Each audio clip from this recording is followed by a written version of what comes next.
brings the best of the Paul Finebaum podcast. And a very pleasant good afternoon. Welcome to Friday on the Finebaum Show as we head into Super Bowl weekend, at least in terms of college recruiting. And we will talk about that front and center tonight. A very active show on tap as we spend the next 4 hours with you across the land. We'll get into the Super Bowl with a guest or two. We'll also talk a lot about the situation at the University of Florida. Some argue good, some argue bad. We'll talk to Mike Alden, who stepped down officially last night, effective in August at the University of Missouri. So all of that tonight, including a sports business report live from Phoenix. R.J. Bell on the game and what it means, a little basketball talk. Yes, that sport exists, and the big one tomorrow in Lexington and Knoxville and a couple of other places as Bruce Pearl returns to his old school. But we began talking about recruiting, and we've heard the story over and over again.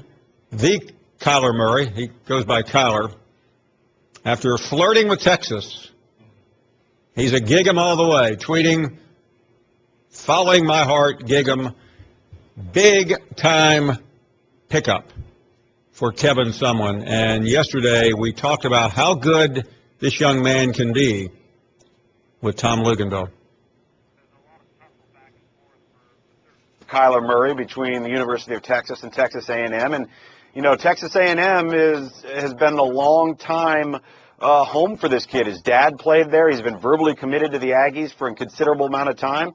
But listen, in recruiting, this thing goes down to the wire. And if any fan out there thinks that Kevin Sumlin and his staff didn't know that they were going to have to fight for the services of Kyler Murray down to the wire, they're nuts. It's Kevin Sumlin knew it. His staff knows it. They're battling right now. And, you know, listen, if you're going to look at the situation, let's look at both quarterback situations and put ourselves in Kyler Murray's shoes.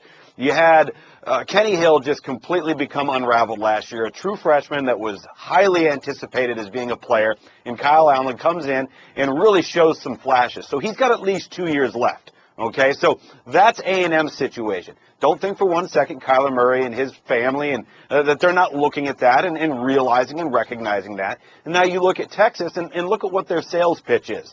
I mean, they literally take a snap and it's 2nd and 15. So they're so poor under center at the quarterback spot that you got to be looking at that if you're Kyler Murray and intrigued by it. You could arguably step on the field right away and be a starter. So there's going to be positives and negatives, pros and cons in this decision. And I would argue, and I rarely say these things, Paul, you know this, outside of measurable deficiencies, if this kid was 3 inches taller, I would argue that he's the best quarterback prospect in every category you want to evaluate. Competitiveness, mental toughness, athleticism, arm, release, all of it that we've evaluated in the last 10 years. And that's what Tom Luginbill told us last night as Kyler was going back and forth. He's not going back and forth anymore. We're joined now by Tyler Donahue from the Bleacher Report, certainly well-known in the recruiting world, one of the lead recruiting analysts around. And Tyler, thank you very much for your time. Many subjects to discuss, but let's start with what we just heard from Tom Luginbill about Kyler Murray and how big was this to the Aggies. Well, a lot of hearts were broken in Austin with those 3 words on Twitter last night, following my heart. And that's exactly what it means to Kyler Murray. You heard Tom from that conversation I had yesterday. I mean, he grew up around the program. His father was the star quarterback there, an eventual Cotton Bowl Hall of Fame inductee there. And I just know from monitoring his relationship with Johnny Manziel at the Elite 11 Finals this summer, those two have a solid rapport. So I'm sure that he, if needed, could pick Johnny Manziel's brain about the pros and cons of playing quarterback at Texas A&M and what it's like within that locker room and what to avoid and what to go after. So ultimately, it came down to a feeling of home, although I have to say, if Kyler Murray wanted to hit the field a lot quicker, the path seemed to be clear with the Texas Longhorns. You know, I can't help but think about that 70s song, Long Before Your Time, Break Up to Make Up. What I mean by that is, was this more meaningful that he flirted with Texas at the last minute and now recommits as opposed to him just staying the course? I think it strengthens his relationship and his bond with Aggies fans. As soon as he gets on campus, he would already have been known as the five-star hometown kid who elected to follow in his father's footsteps. Instead, he's now known as that and much more. The guy who turned down the last-second sales pitch from Charlie Strong at possible early playing time with those Longhorns. And, we hear Oregon maybe try to sneak in there and get some conversations in with him late in the stretch. And now that he's reaffirmed that commitment with the Aggies, not only does it give them a boost towards signing day, I think it could motivate some other top players like wide receiver DeMarcus Lodge, a former Aggies commit, to jump on board, or Dalen Mack, the five-star defensive tackle who's down to 3 schools and has a very solid relationship with Kyler Murray. So, tell you what, it's really all you could ask for from Kevin Sumlin in several regards. Tyler, let's talk about another story that has been making a lot of news lately, and it could still go either way, but right now Florida seems to be in the crosshairs of a lot of cynics and a lot of critics. You did a piece earlier today, and under the headline, "Is Florida nearing a nightmare scenario on National Signing Day?" Let's talk about that. Well, the mighty certainly have fallen. You look at what Urban Meyer's done at Ohio State, and you think back, it doesn't seem that long ago he was doing the same things on signing day with the Florida Gators, and we know Will Muschamp able to get some quality players on campus. So right now, they're in trouble.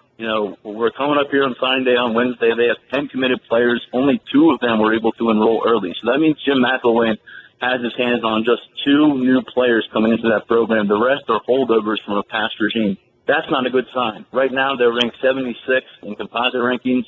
And, Paul, when I tell you that's pretty low, they're behind the likes of Louisiana Tech, San Diego State. Florida Atlantic is even ahead of the Florida Gators right now, this close to signing day. And, they've hedged their bets with a lot of 5-star kids. Unfortunately, they're in battles with those guys with the Auburn Tigers. And we know that now they have Will Muschamp, who established relationships with these kids when they were freshmen and sophomores, underclassmen in high school. Now he's working those relationships, trying to carry it over with the Tigers. And Florida, looking at Plan B opportunities, all of a sudden sending out late offers across the country. I spoke to a young man, Sharif Miller, defensive end from Philadelphia. He got a late offer from Florida, and I said, how do you feel about it? He was pumped up about it. A lot of respect for the Gators program, but he said, it's a little too little too late. I don't have time to get down there, and he ended up committing to Penn State. So right now, they're kind of caught in between. Either they're going to go boom and get a bunch of these 5-stars, or they're going to be looking at really having to take some scraps from other SEC programs. And certainly 3-star guys, lower-end 4-star guys can end up being superstars to the next level. We know that. But it's not going to really excite a Florida Gators, crowd that is looking for positive energy there in Gainesville. Yeah, let me ask you about some of the rankings. I saw. Listen, you lose track of all the different rankings. I saw one today. I think it was Rivals, where Florida was 102. The one you just quoted, is that your company's ranking, or is that another one? That's 24/7 composite ranking. Okay. Is typically what I go by because it takes into consideration all the top media members. Kind of blends them together. So that's where they currently stand, number 76, and last in the SEC. Yeah, I mean they're behind Vanderbilt now. Listen, in fairness to Florida, we all know there's some big dogs out there. We've spoken about that ad nauseum, but what's your gut feeling in terms of how it's going to end for them? Because stories like yours, which are widely disseminated, only create more negative energy. I think it's big for them to get a quarterback on board. They lost Aaron Jones late in the process, pretty much as soon as Jim McElwain came on board. I don't know if there was just a disassociation between his new staff and Jones, but he opted to go elsewhere. He's going to be with Tennessee. They hosted DeAndre Francois, rolled out the red carpet for him last week. Looked like for a few minutes there yesterday that Francois was going to jump over to the Gators bandwagon, but apparently his Twitter account was hacked, which we've seen before. So they bring in Lamar Jackson this week, and he's a Louisville commit. They committed to Louisville since the start of his senior season, and they really need to seal the deal with him. I think they need to bring in a fresh player quarterback. They've got some young talent there, but they certainly could use to add to that. And for them, it's going to be maybe trying to flip some guys. I mean, Montrell Custis previously committed to an SEC program. Now he's up for grabs. They're going to be hosting Kavonis Davis, a defensive end who's currently committed to Oregon State. They're trying to flip some guys here this week, and I think when it comes down to some of the bigger names we talk about, Byron Cowart, T.C. Jefferson, Martez Ivey, really I wouldn't say any of them are a Florida lean. I think Martez Ivey may be the strongest possibility for Florida, but T.C. Jefferson really likes Ole Miss. He's heading to LSU for his final visit, and Byron Cowart really feel like he's being pulled strongly towards Auburn by Will Muschamp. Finally, Tyler, on those rankings, and again, there are various ones out there you can pick and choose. But even if you're Mrs. McElwain, you can't find one that's going to suit you very well. What's the best and what's the worst case scenario as we head toward next Wednesday for the Gators? For the Gators, I suppose if they were able to add a few 4-star guys and a 5-star like Martez Ivy, I'd say best case scenario is you get at least one of those top defensive ends. You get C.C. Jefferson or you get Byron Cowart. You match him up with a plug-and-play left tackle of Martez Ivy, who might just be the best player in this entire class. And then if you can trickle in maybe Lamar Jackson, the quarterback from Louisville, maybe flip a few other commitments here late in the game, you can end up with a top 40 class. If you don't do that, they're not going to stay at 76. They're going to get talented kids in there, players that want to be part of that program. But I can't see their ceiling being very high if they're not able to pull that off. And like I said, McElwain, he will be facing pressure immediately, fairly or unfairly, due to the lack of, big infusion of talent within a roster that certainly could use some. Tyler, many thanks for your time. We'll talk soon. Thank you very much, Paul. I appreciate it. This is the best of the Paul Finebaum podcast. Ron next up in Florida. Good afternoon, What's Ron. going on, Paul? Doing great. That's good to hear. So then, why would you have this guy from this all-girls school out west call this show, and he's not even part of the SEC? But at least he was wise enough to know that McElwain will have no business in the stretch. And I'm going to say this because they just signed Jimbo to a 6-year extension. He's acting as if Florida State has an opportunity. Did he watch the game? Like all the Twitter stuff and everything, they're a downtrodden right now as far as the buzz. So we're snatching a lot of their recruits as we speak. Their quarterback, their boy Francois, they better watch it. And Scarlett from UM, we're gaining ground. But old boy from Jumbo yesterday, I went to work, so I heard it. I recorded the stuff and stuff. So Jumbo talking about 100. I don't gamble money and none of that because I try to do the right thing for the most part. But I will say this, we can come up with some kind of wager to where every time he calls a show, you got to say that he's a Gator or something for 4 or 5 calls. I don't know. Trust me, he don't want to get into that because the bottom line is y'all still have to come to the swamp. It's not going to be nice in there. The talent that we've got on board, I'm not concerned with this class. And why the Bleacher Report guy, come on, man, Bleacher Report, for real? So Byron Cowart is going to Florida. I'm hoping that happens. If he doesn't, it's fine. We're loaded on the defensive end. Martez Ivy, he's coming to Florida. Yeah, I mean, I've heard, Ron, I've heard the same thing on Ivy, and I don't know anything other than what I hear. So it will get better, but it's Friday. Wednesday is a long way away. Daryl is up next. What do you say, Daryl? Absolutely unbelievable. Okay, it's why they are no doubt, hands down, the most arrogant fan base in the SEC. Alabama fans might be arrogant, but at least they have a right to be arrogant. Florida fans are the most unrealistic, delusional fans I have ever seen in my life. Well, to come over here and bum their freaking guns, okay, and ain't done freaking squat. I would ask them to research the history of their program, Paul. Hey, Daryl, okay? I mean, I don't mean to interrupt you while you're on a roll, but who won the cocktail party this year? No, it doesn't. You said it yesterday. Don't matter more. You got to do more than one game, Paul. Okay? They have won in their lifetime, in their existence. They've won 60% of their overall games. They've won 57% of SEC games. They have a losing record against Ole Miss, Alabama, Georgia, Mizzou. They have a losing record against all of them. It took them 90 years to win their first national championship. But they're the only team I've ever seen that had 2 prominent coaches and both of them leave. You know why they left? They left because of the fans. That is why Florida. That's why Spurrier left. That's why Urban Meyer. He might have gave you some. He had a problem with his heart, or whatever. No. A year later, he had a head coach position. Hey, by the way, that is one of the best points you've ever made. I mean, you can't lose sight of the fact that their 2 best coaches bailed on the program because there was too much pressure on them.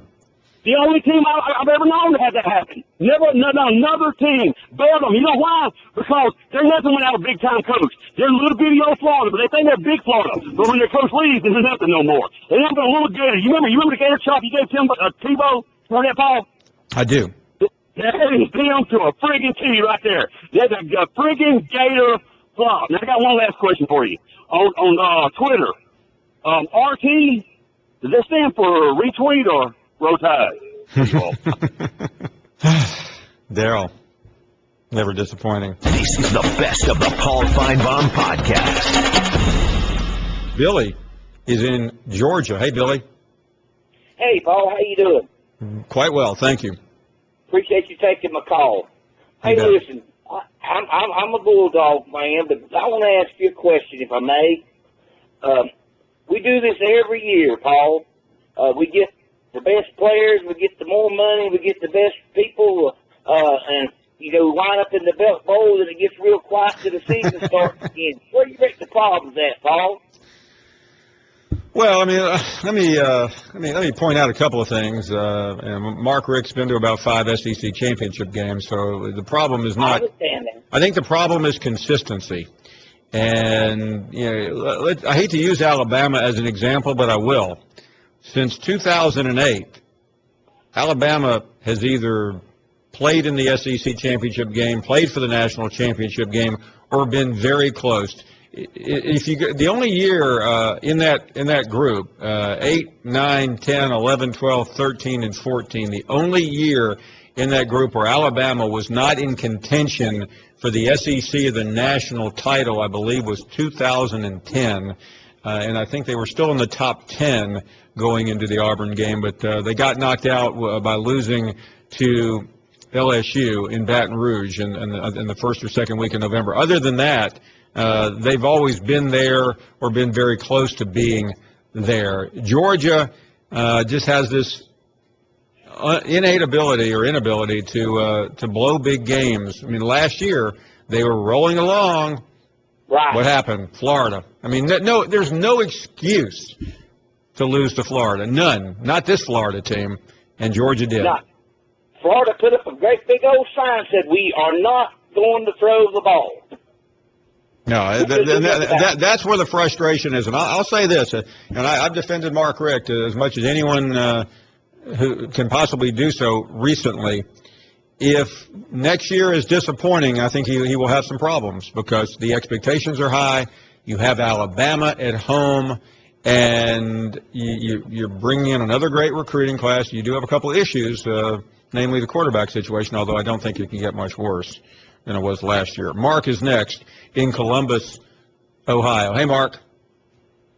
Hey, Paul. Hey, I want to address, you said something a couple weeks ago about this is the first year in 10, 11 years that the Big Ten on a big stage didn't puke all over themselves or whatever. And that kind of got me thinking, so I did a little research.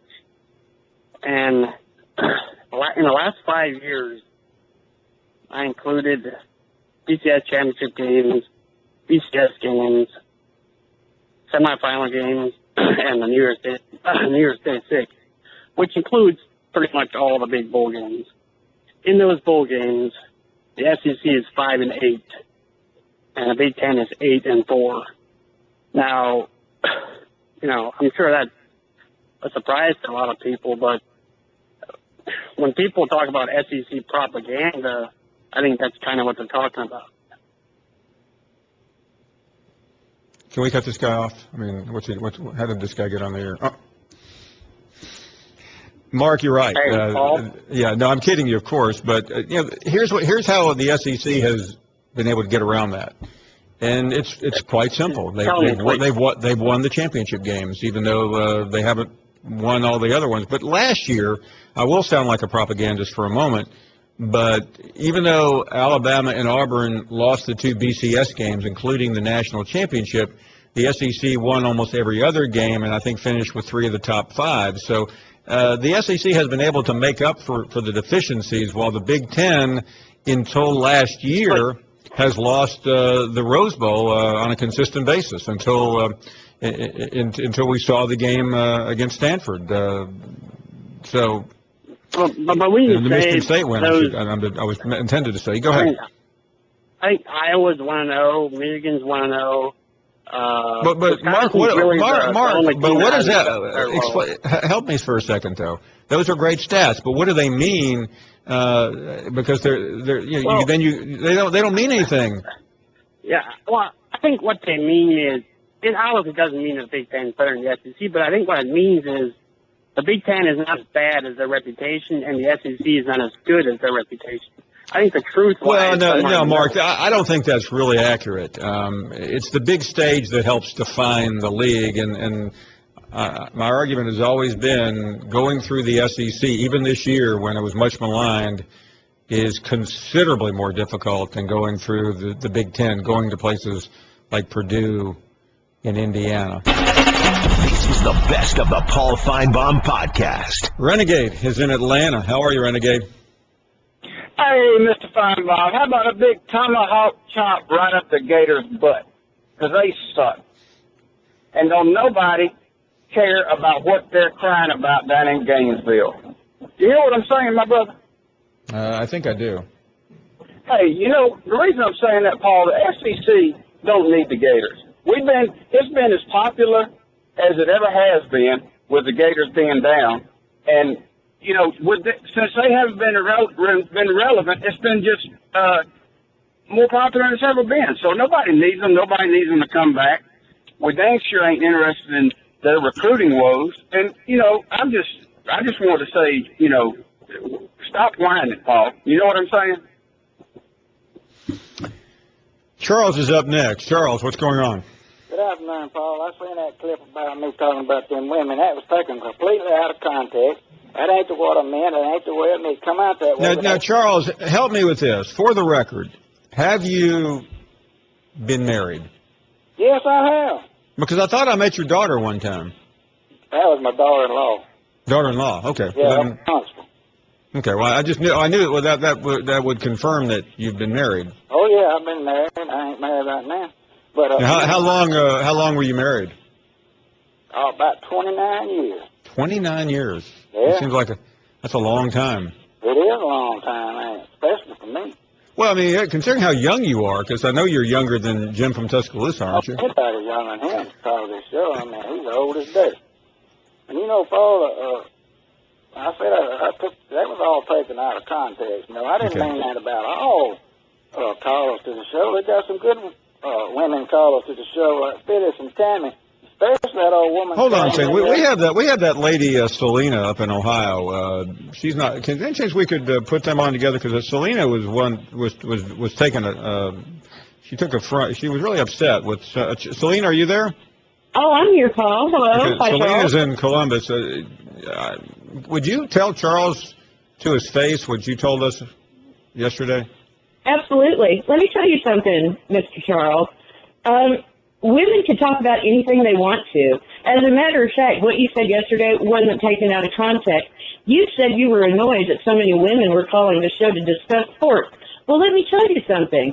It is the 21st century. Women have been discussing sports for over 100 years. And just because you don't like it doesn't mean that I'm going to stop calling this show. And let me tell you why. When I was in college, I loved football. I was with the football team. I was in the sports information department.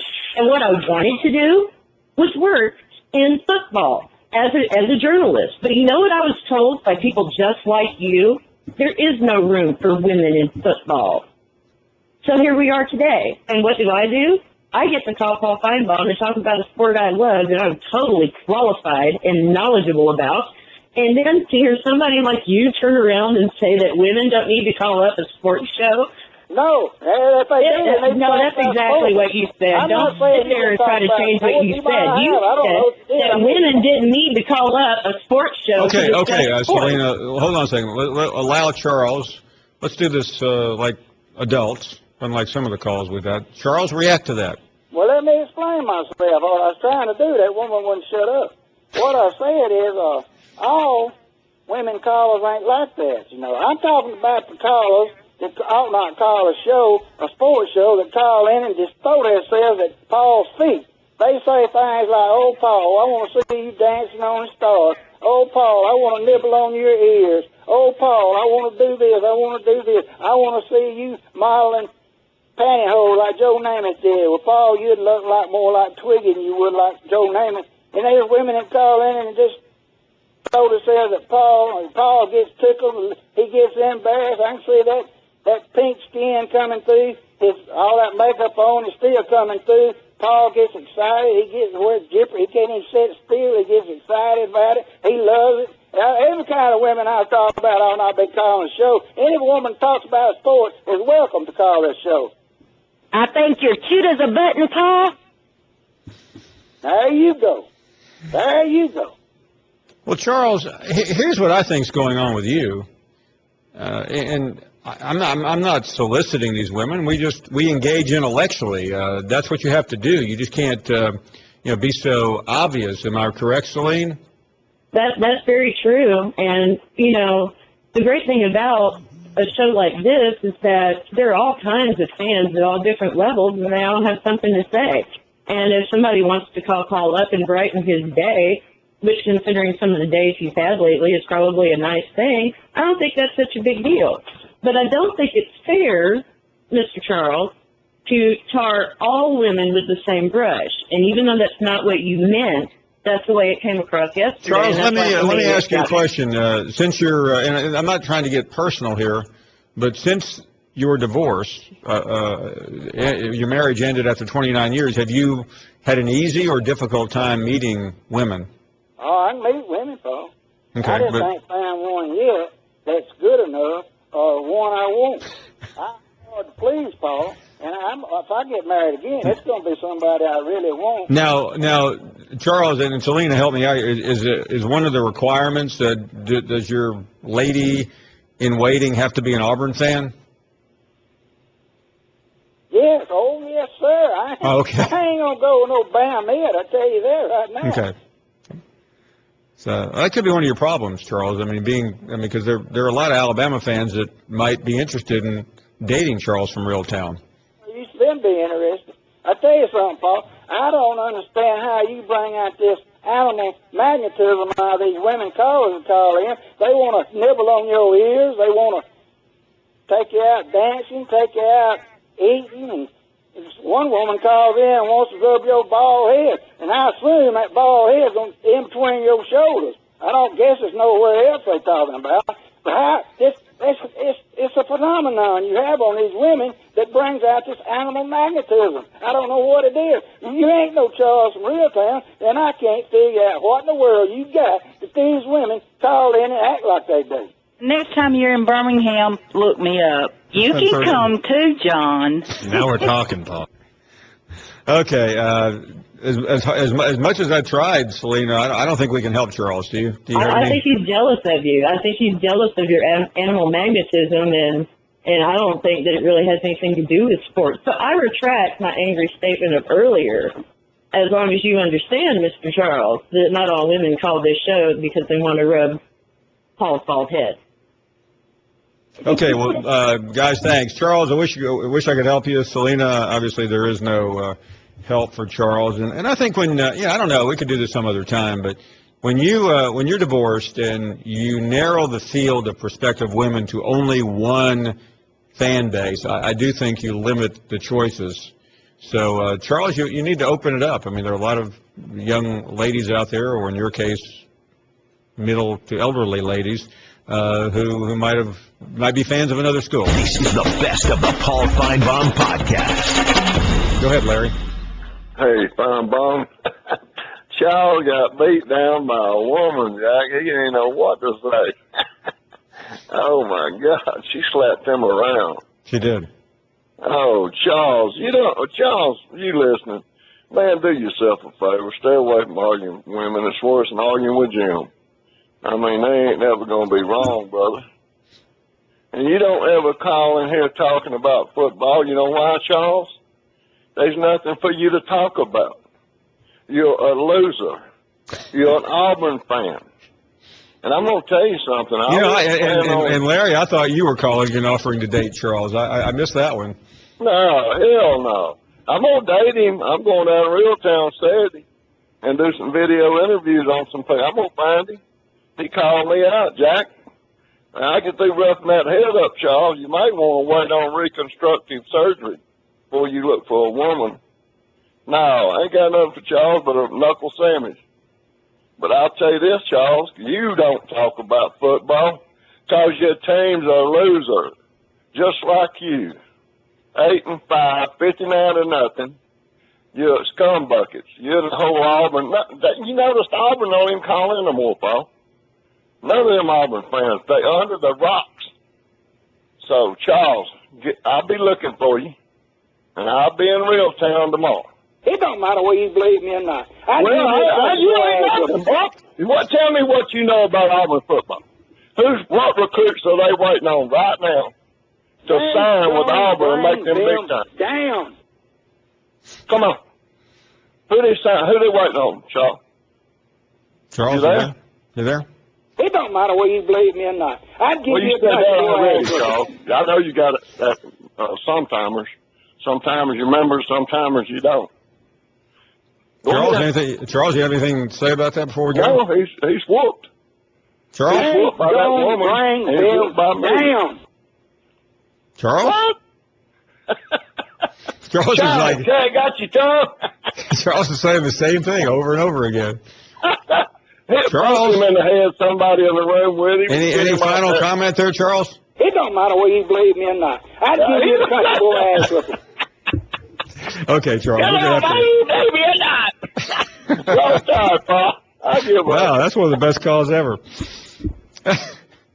Chris is, they do pay us to be here. Chris is next in Queens, New York. Hey, Chris. Yes. Thank you for the call. Good to hear from you. Thanks, Paul. I just had a question about Florida receivers position not being filled yet, considering we've had really bad luck with that position. I'm just wondering your thoughts on why they haven't filled the position yet. Also, I wanted to ask you about the hiring of Will Muschamp at Auburn and paying the $1.7 million for him, and why they thought that was reasonable, considering we've seen his defenses now for quite some time. Well, let me try to answer a couple of them. I don't know specifically what's going on with Nussmeier and Mack. They may be waiting for someone. A lot of changes. You see a lot of changes after the bowl games. You see some. We've seen some in the last 2 or 3 weeks. You'll see some more next week or the week after. I mean, I hate to guarantee things because that's over the top, but South Carolina will be making some defensive changes. Other schools will be making them. So you may be sitting there waiting right now. Why is Will Muschamp making $1.7 million? Because he has a good agent, and he played it very well. And Will shopped around a couple of schools, South Carolina, A&M, Auburn. So he drove the price up, and he made Auburn think they were getting a bargain at $1.7 million. I still think he's very valuable. If he can turn some of these players the final days from Florida to Auburn and then do a good job on the field, which I'm pretty sure he will, then he's worth the money. I mean, what's a lot of money in college football right now? I mean, it's hard for me to think about these type of numbers. They're more than almost all of us will ever see in our lifetime, but it's a competitive game, and if someone's making it over here and you think this coach in this particular case, Muschamp, can turn things around, then you go for it.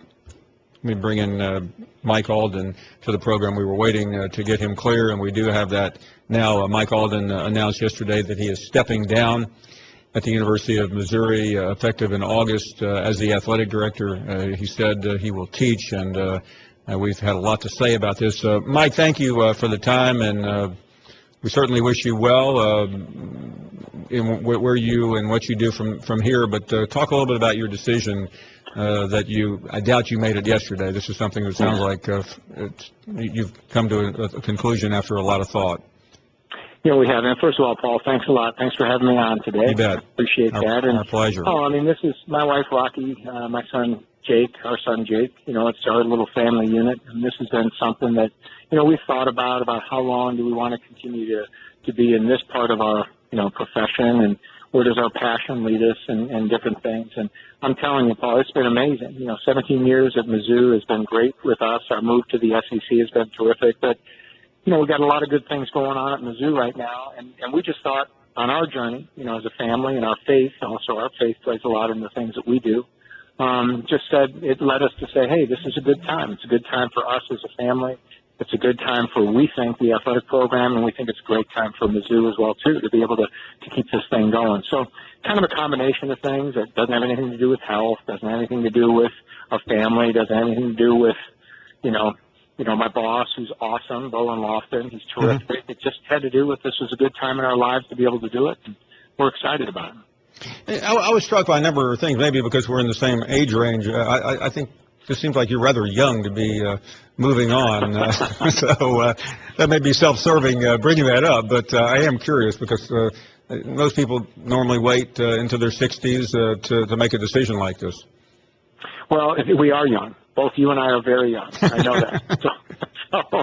But as we look at that, for me, I just think that it didn't have to do as much with the factor of the age part of it. It's time for, I'd like to be able to redirect my passion. I have this huge passion for teaching and a lot of service leadership stuff that I've been involved with for many years. It gives me a chance to be able to redirect that. So, I know that as you look at that, a lot of people will say, well, when you finally start to take a look at doing something else, you might be a little bit older than 56 years of age right now. But, you know, my father-in-law, who's a great guy, and he always told me, the one thing, Mike, just remember this, brother. You don't want us to be the last person at the party. Don't ever stay too late at the party. And we think, you know, the party at Mizzou right now is going pretty good. It's going pretty good in the SEC. It's going pretty good for what we're trying to do in all of our sport programs. And so for me, I think it's a good time for somebody else to be able to come in, and I just take my passions in a different area. And understand that. Mike, certainly of all the accomplishments, one that was pointed out yesterday, and I think will continue to be pointed out as you march toward your finish date, is the entrance of Mizzou to the SEC. Some people in Columbia obviously have heard you talk about it, but I think a lot of us would be curious about how that finally happened when you and Commissioner Slive consummated this deal with obviously the support of your chancellor and the board. Well, you know, Paul, that was in the fall of 2011, and we all remember all heck was going on in college athletics and, you know, conferences, and people were talking about going here and there, whatever. And so, you know, Mizzou had the opportunity to be able to communicate with the SEC. And I've known Commissioner Slive for a long, long time, well before I came to the University of Missouri, and he's always been a guy I've admired and respected. And then at that time, you know, Bernie Matson was the president of the SEC, and you know, we were hopeful that the SEC was looking to possibly add an additional school, additional university after Texas A&M, and so in the month of September, late September really, and then most of October, we had a chance to have some dialogue, some discussions. I know we had an opportunity to meet with, you know, Commissioner Slive and some of his team in Charlotte, in North Carolina, at a hotel there, and with our chancellor and our general counsel and myself, and really kind of put some things together there in the end of October. So it was a fascinating process. It was certainly amazing to be able to be a part of that and hopefully to be in somewhat of a leadership role in that. And I think what it's doing for the University of Missouri, not just the athletic program, the university, frankly, Paul, and the state has been nothing short of extraordinary. It's been an extraordinary move for our university, and great to be a part of the SEC. Yeah, and I was with him, I think, not long after Missouri clinched the first SEC East position, and I know how proud that made him, because he took some flack, and frankly, a lot of people that sit behind microphones like ours here respected Missouri but didn't understand it. We said, hey, they've got a great basketball program, but what about football? And now 2 years later, which brings me to my next question. When you hired Gary Pinkel, you know, he's had success, but he's also he had a couple of years that critics wondered about. You stuck with him. What did you see that maybe some of us didn't, that told you it was going to work out well, which of course it has? You know, I think there's a couple things, Paul. First of all, you know, Missouri got to where Missouri got, you know, when we hired Gary Pinkel because of what Mizzou was doing. And what I mean by that is we were turning over head football coaches and, frankly, athletic directors here like every 4 or 5 years. It was a constant revolving door between football coaches and athletic directors. And when we hired Coach Pinkel, my boss at that time was a guy named Richard Wallace, Chancellor Richard Wallace. We said, look, when we hire this guy, first of all, he does it the right way. He's amazing, but he's got a lot of work to do. We got to ride this horse for a while, I'm telling you, because he's got to have the time to be able to build what he needs. And we can't be getting nervous after 3 years or after 4 years. It's going to take some time. And so not only Chancellor Wallace, but our leadership, our board of curators, other people, they bought into that. And so even though you heard noise coming from the outside and slack coming from the outside, we were committed to coach. We were committed towards what he was trying to do. And certainly I'm glad that we had the leadership to be able to support us behind that, because many times you don't have that type of leadership. People get a little antsy. And we were fortunate that we had that, and certainly great things have paid off because of that. You mentioned what the success in football, certainly the basketball program has been a stronghold for a long time. And I've been in that state a couple of times. I was in Kansas City a few months ago with Missouri people, and obviously we were there in late October. And it was refreshing for me to see it. But talk as we wind down, Mike, about the trickle down from the SEC, how it's affected not only what we see every Saturday or during the week in other sports, but just in terms of energizing the fan base and obviously leading to dollars which help facilities.